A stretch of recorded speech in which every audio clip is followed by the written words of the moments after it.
Pat Kraft. What's up, buddy? This is so formal. I don't know how to do this. I don't know how to do this correctly. But thank you so much for joining me this morning. Obviously, a lot going on in the world of college athletics, and specifically Penn State. Glad that you were able to spend a couple of minutes with me here. I'm hoping that we can start. I feel like there's a great way to open this up, which is the stadium tours that you guys gave to Board of Trustees members ahead of the vote that you guys had in May. What did they see on that tour? I saw a lot. I think a lot of people take for granted kind of like, oh, you see the pageantry of the game, which is such an amazing part of our game day, right? The 110,000 for the whiteout and all that. But I think when you have to get into the guts of the building, and we really wanted to show them, and we used images throughout the building of where some of our major deficiencies are when it comes to circulation around the building. I mean, anybody that hasn't been in, if you're in a suite, you don't necessarily get it. And I'm not saying most of our trustees have been in seats. And so when you walk around like, oh yeah, I remember when this happened, and so we just went painstakingly in a good way through the entire building up to the press box. People have never been in the press box. I'm okay with it. I don't mind it. That's not what you say when the record, off the record. No, but I think it was good for us to show how tight the building is with nobody in it, right? Yep. And so I thought it was a really good just opportunity to kind of remind people what some of the challenges are. And these are not flashy things we're doing. Yep. Bathrooms and, we're going to walk all the way up. Let's go. Yep. So it was good. I thought it was a really good opportunity to just show them kind of the inside working, how the building really works. And so what you guys eventually presented were three options basically that you guys considered through the course of, kind of how to set a plan. And it felt like the baseline was a $200 million project to just simply get you back to where you need to be from a bare minimum perspective. Bare minimum. Right? Like that doesn't even include the press box. Right.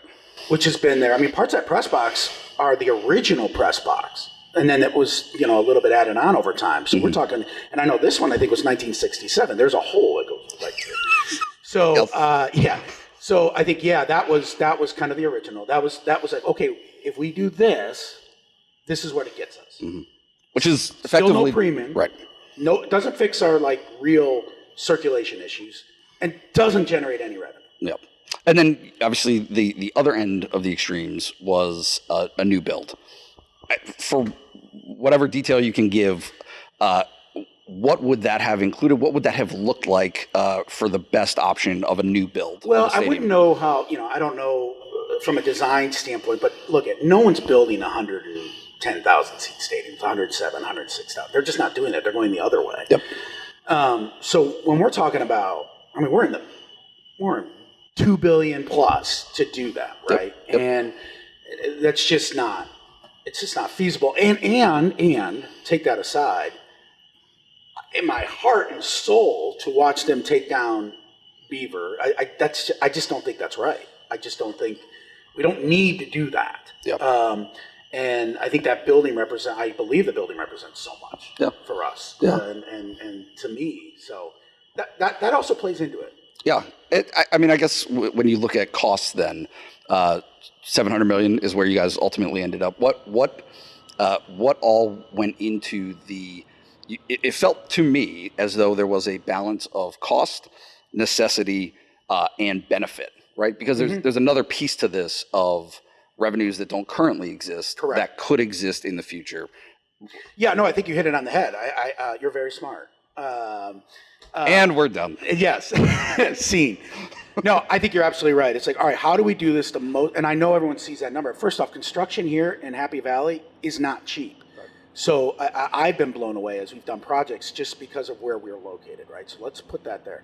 I also think we're trying to fix as much as we first off, all the circulation issues. We've got to fix the way that game day, meaning concessions, bathrooms, all of those things that our fans deserve, and then we also have to pay for it. Yep.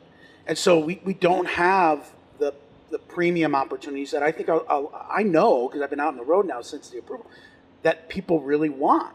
And a building this large, if you do it right, you can accommodate all of our fans and all that they want. So you hit it on the head. I think it attacks all of those elements.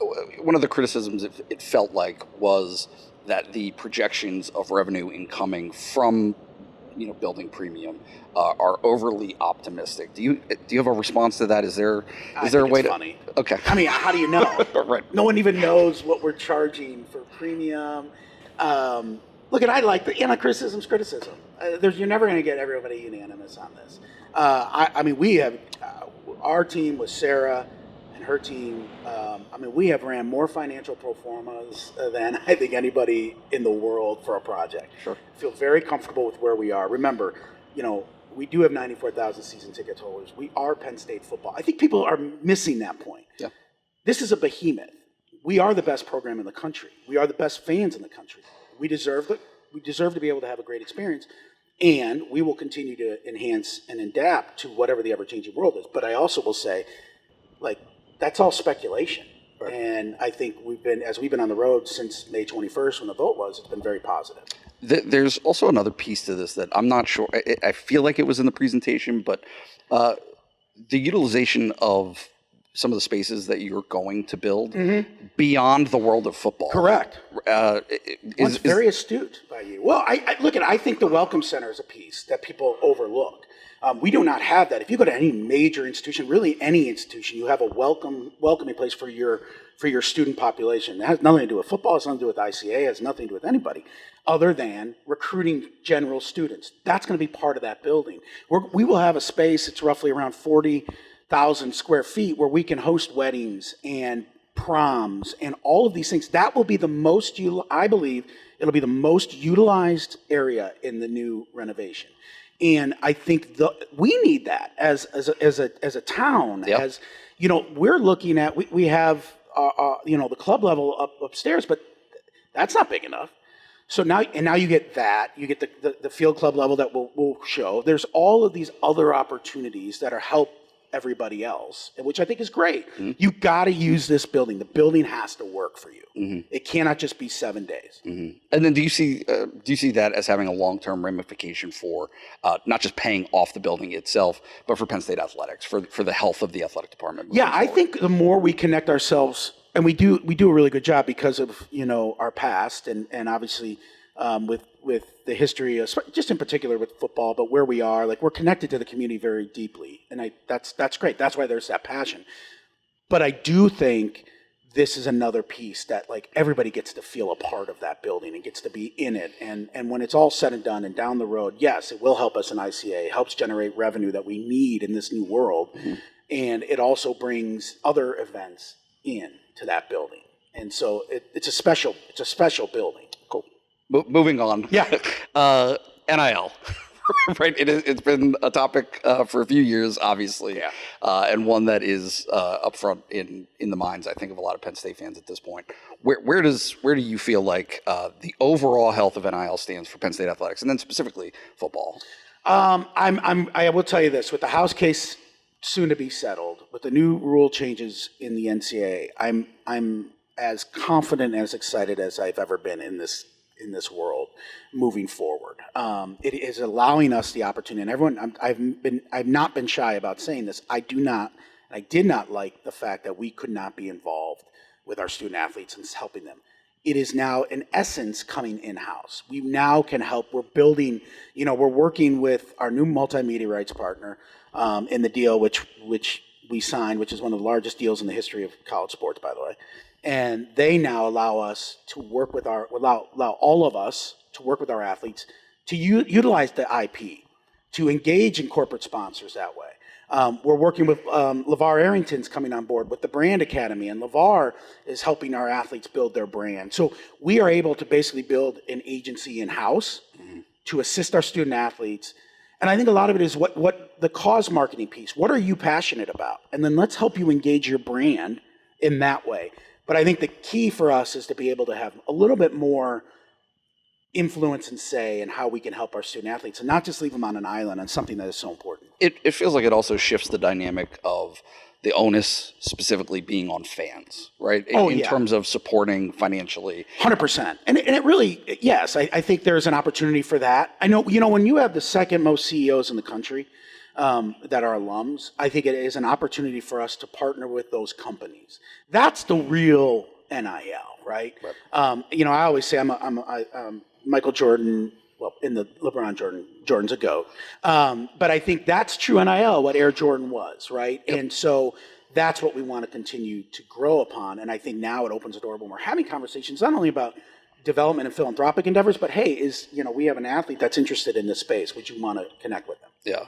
What else do you see there being a component where fans are still that I guess the collective side of things. Yeah, absolutely. I think it's how we'll go about it, though. I think you have to generate. I think content is a good area for that, right? I think what kind of content can we provide? How do we engage our athletes? I think through that the collective space will become events driven, and how you can do more of a hands-on, one-on-one connection with the athlete. Okay.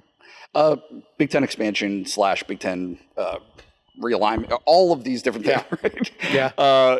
It every time we get to a point where it happens, it feels like, oh, maybe this is it, but it never really is. I don't think you could ever say that. I don't know anything special. I'm not giving away. I feel the same way, though. I mean, everything is something new, right? Where does Penn State stand, though? I guess is the question is what would you advocate for a future-looking Big Ten?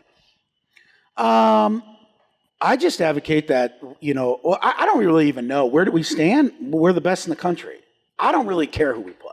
Okay. I don't care that we got palm trees in SC and LA. That doesn't matter to me. It's honestly like we can add whoever we want. We're going to beat them. We're going to go at them and we're going to attack them. I mean, I don't know any more to say than that. Expansion has been a challenge for us just from a pure travel perspective. Mm-hmm. But none of us, not any of my 850 athletes, none of my coaches, none of my staff are sitting there saying, oh, we're worried about X. Okay. Don't give a rip. Okay. We're going to let it play, and we're going to go beat them. One more for you. Yeah. James, a couple of weeks ago, was, I don't know if I would say outspoken, but talked about the way that Penn State was treated in terms of the Big Ten fighting for the whiteout, right? This property of the whiteout and how special it is to college football.